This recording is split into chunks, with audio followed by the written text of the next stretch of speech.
les tensions montent et les Syriens continuent de souffrir. La trêve initiée lundi, par les États-Unis et la Russie connaît de sérieux accros avec des bombardements aériens et de violents combats. L'acheminement de l'aide humanitaire est, elle, compromise par des blocages entre Moscou et Washington. La réunion de l'ONU annulée.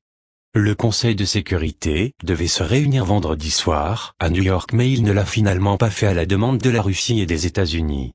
Cette réunion devait permettre d'examiner la possibilité d'une résolution du Conseil qui soutiendrait l'accord américano-russe prévoyant un cessez-le-feu. L'acheminement d'aide humanitaire et vise à favoriser l'émergence d'une solution politique à la crise syrienne. Les ambassadeurs américains et russes devaient présenter à leurs partenaires les détails de l'accord, qui n'ont pas été rendus publics. Mais la Russie a accusé les États-Unis de refuser de partager avec le Conseil de sécurité des documents sur l'accord. Comme nous n'avons pas pu nous mettre d'accord sur une manière de rendre compte au Conseil, qui ne compromettrait pas la sécurité opérationnelle, la réunion a été annulée, a justifié un porte-parole de la mission américaine. Ces préoccupations porteraient sur la sécurité de certains des groupes armés que les États-Unis soutiennent en Syrie. La trêve mise à mal. Elle a permis une baisse sensible des violences sur l'ensemble des fronts mais au 4e jour, la trêve a connu de sérieuses remises en cause avec des bombardements et des affrontements.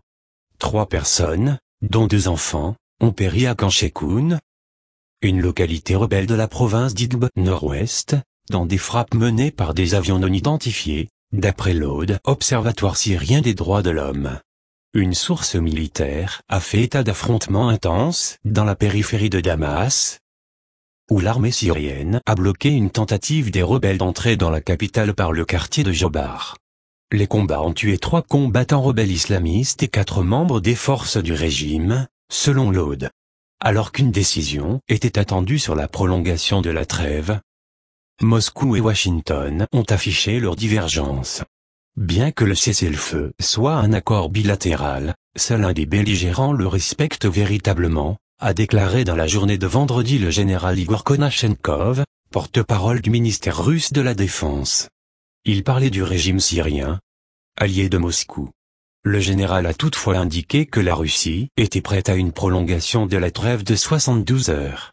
Le département d'État a pour sa part annoncé que les États-Unis ne coopéreraient pas militairement avec la Russie contre les djihadistes en Syrie, ce que prévoit l'accord, tant que le pouvoir syrien ne permettrait pas aux villes assiégées de recevoir de l'aide humanitaire.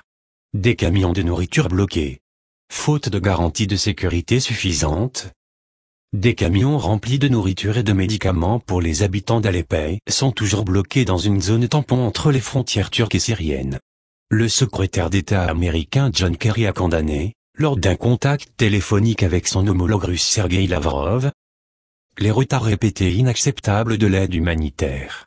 Les 250 000 habitants des quartiers rebelles d'Alep manquent de tout. Les Nations Unies attendent la démilitarisation d'une route clé, celle dite du Castello, pour acheminer de l'aide. Selon l'accord russo-américain, Moscou doit faire pression sur son allié Bachar al-Assad tandis que Washington doit œuvrer auprès des rebelles syriens, notamment pour qu'ils prennent leur distance avec les djihadistes. Regardez d'autres vidéos sur site, vidéo.5la.net.